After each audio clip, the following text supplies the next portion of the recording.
Assalamualaikum warahmatullahi wabarakatuh. Ketemu lagi dengan kami si Teknisi Kampung Bangalep dengan saya sendiri Anca Banga. Nah, di video sesi kali ini kita akan mengerjakan sebuah kasus dari Xiaomi Redmi S2. Ini untuk kerusakannya ini adalah mati total.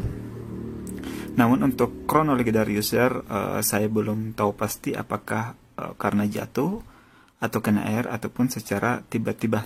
Namun intinya ini handphone masuk di tempat kami itu dalam kondisi mati total. Namun ketika kita lakukan colok cas itu hanya ada indikator putih di sini ya. Coba kita lakukan casang seperti ini. Nah, ini hanya ada indikator putih ya.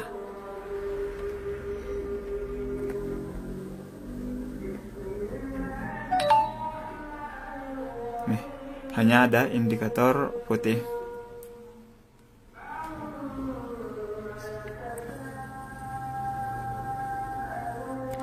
Oke, di sini kita akan mengerjakan handphone ini.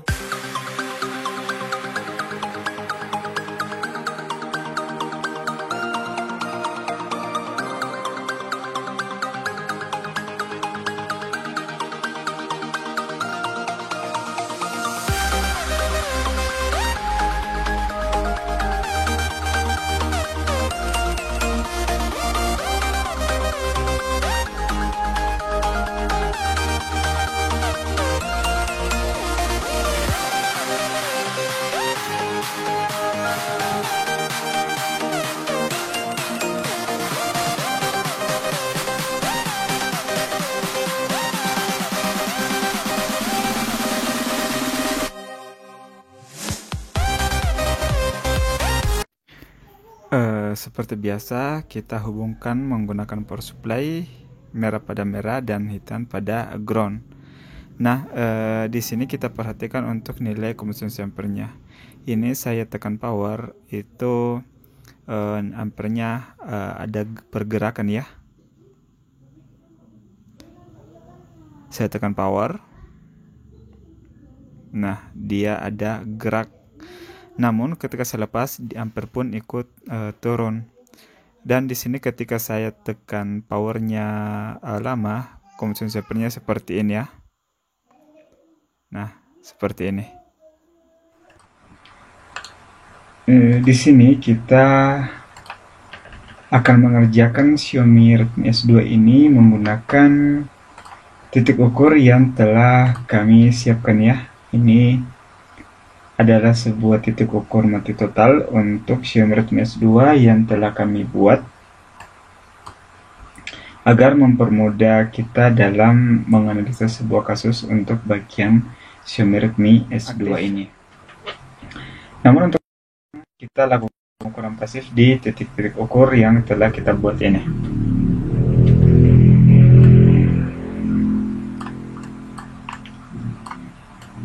Kita mulai dari sini saja ya.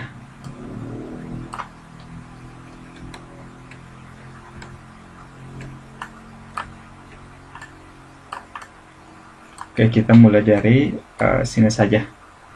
Kalau kita perhatikan untuk mesinnya itu adalah yang ini ya. Ini.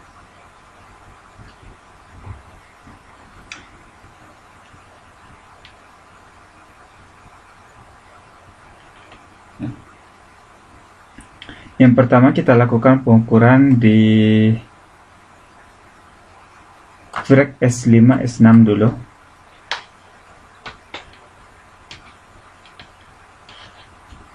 Seperti biasa kita lakukan pengukuran pasif ya ini. Untuk cara penyetruannya seperti ini. Lakukan pengukuran dioda mode. Oke, pertama kita ukur di VREQ S5 S6.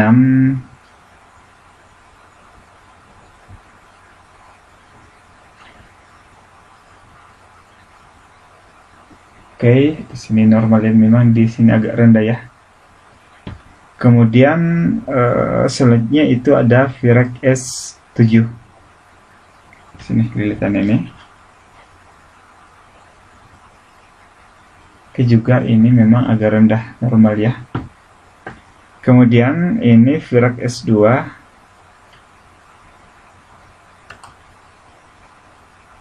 Virac S2 kita ukur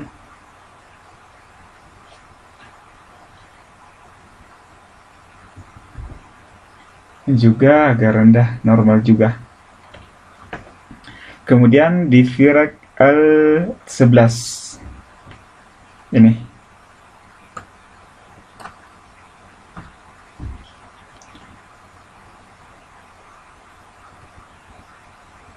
Oke, di sini normal. Kemudian selanjutnya di Virac S4 ini.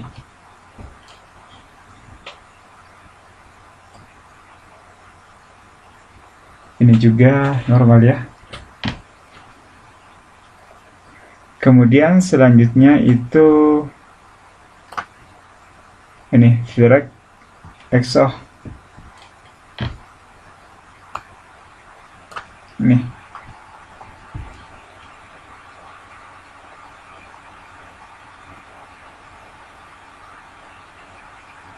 Di sini normal. Kemudian kita lanjut ke Virac L8 ini.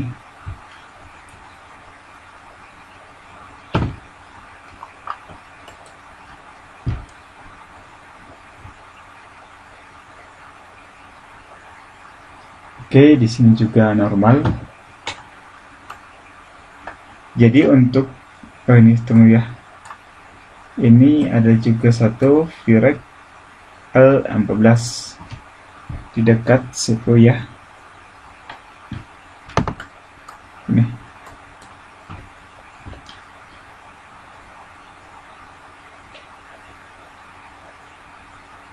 Ini juga normal. Kemudian kita lanjut untuk bagian PCB bagian bawahnya. Di sini sudah normal semua ya. Sekarang kita ke sini.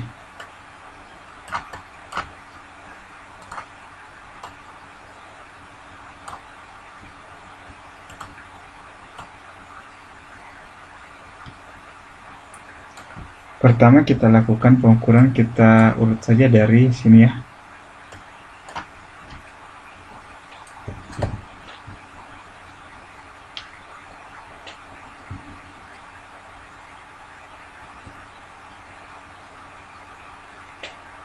Oke, ini normal.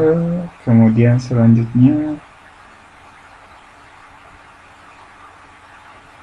ini juga normal. Ini juga normal ya. Ini normal, ini normal. Kemudian kita lakukan pengukuran di sini.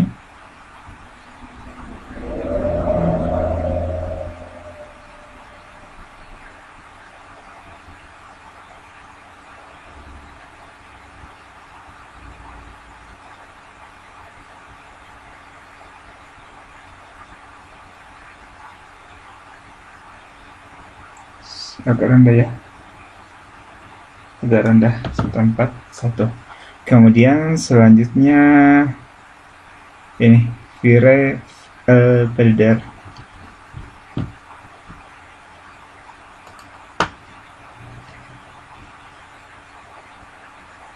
Itu yang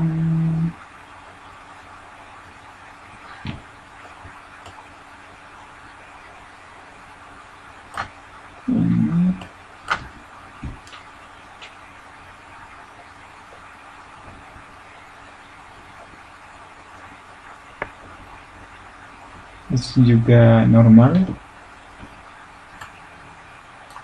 Kemudian ke Virac L3 ini.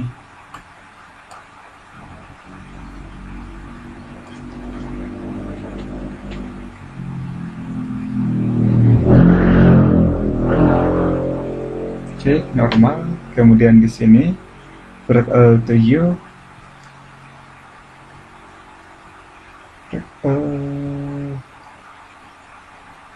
Oke, juga aman. Kemudian Virac L13 ya.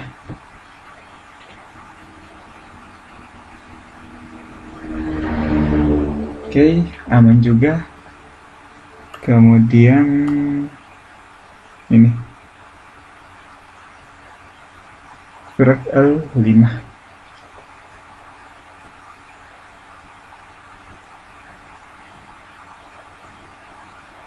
Coba dia ngeground ya, coba sebelahnya.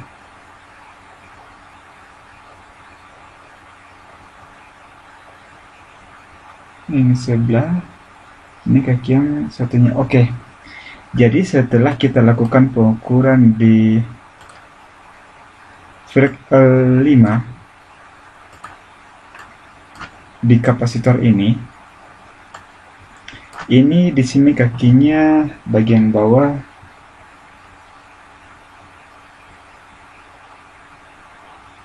itu adalah nilai yang ngeground, kemudian kaki sebelah atasnya itu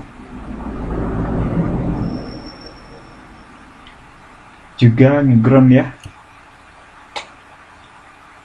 Nah, setelah kita lakukan pengecekan di kaki bawah maupun kaki atas, ini ternyata terdapat short di kapasitor ini. Namun kita jangan langsung memfikskan bahwa yang bermasalah itu adalah kapasitor ini. Namun untuk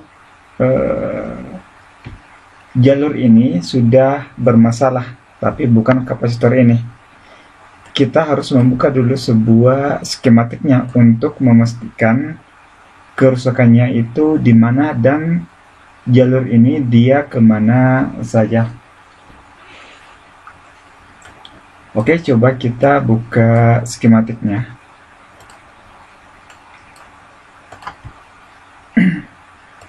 Ini kalau kita telusuri, ini kan Virek L518. Kita copy saja ini.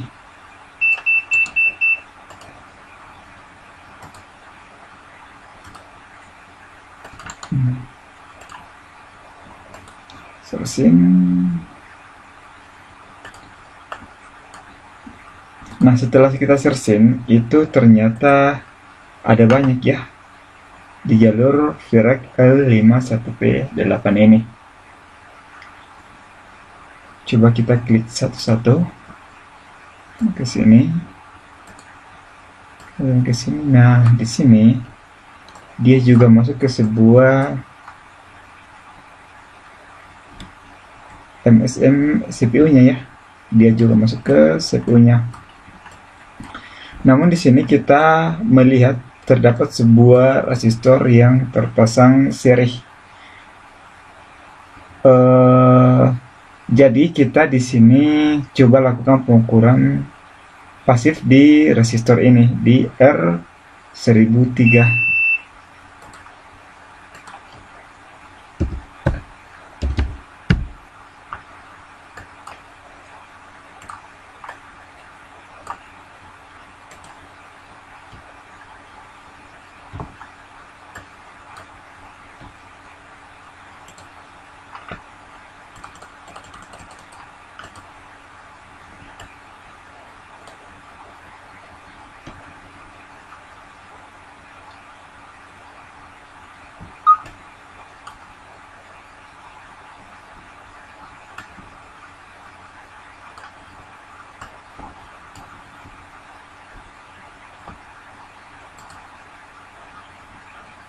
Ini ya, R1003.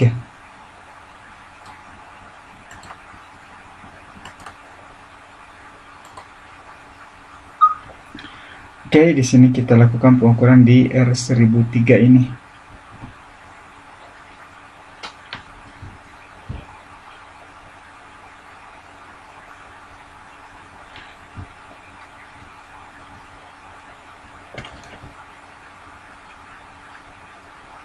Nah, ini ya.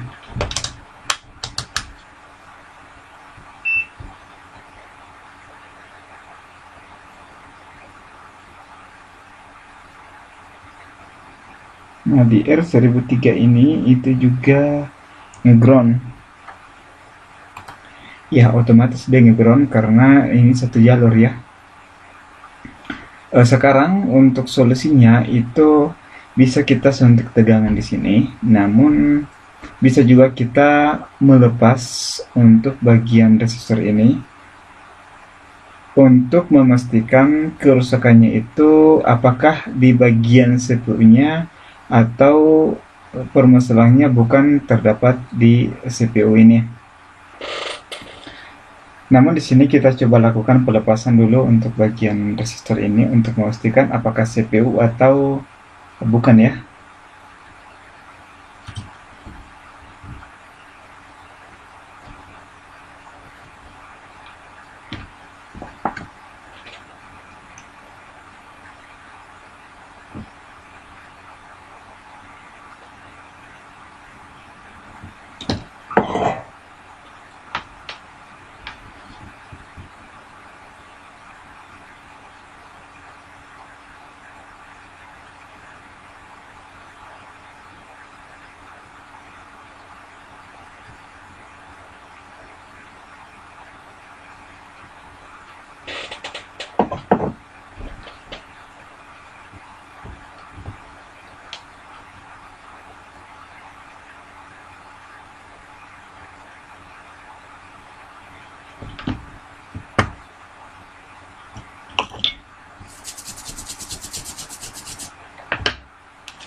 Nah, di sini kita sudah lakukan pelepasan bagian resistor ini ya.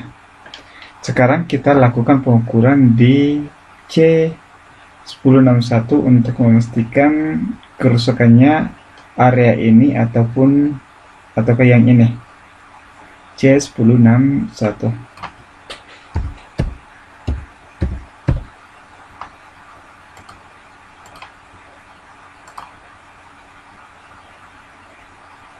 Oh, yang tadi ya.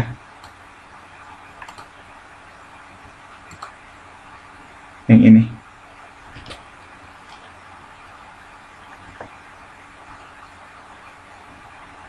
Nah, di sini kita sudah lakukan pengukuran.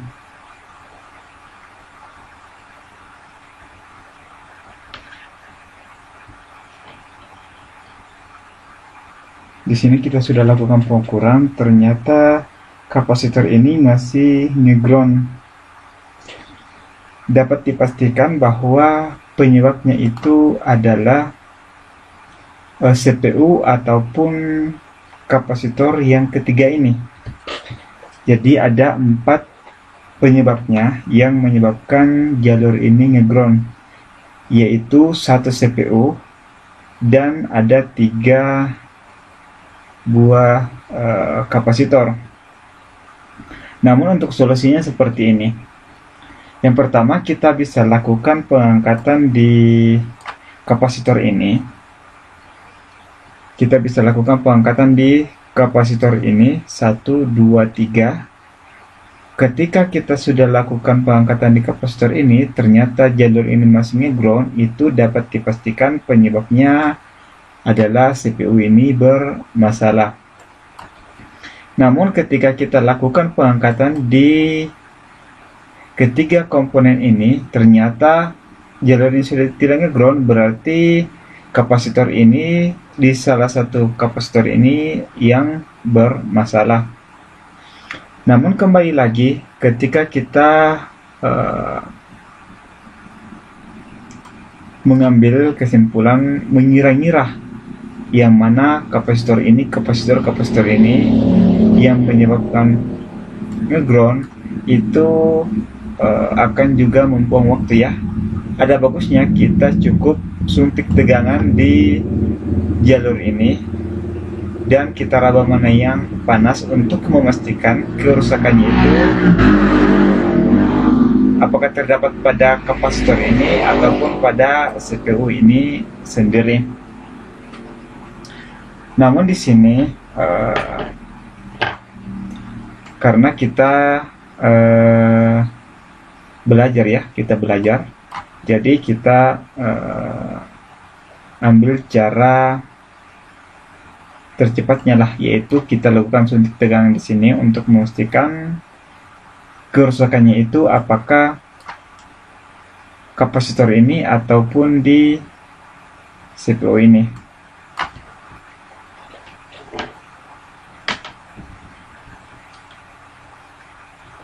Di sini saya ada sebuah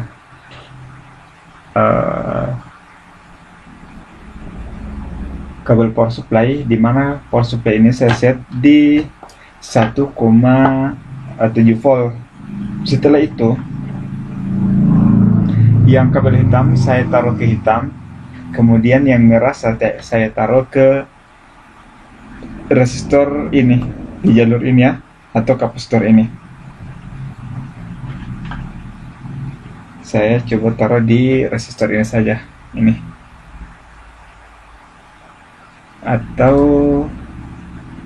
ini ya, resistor ini.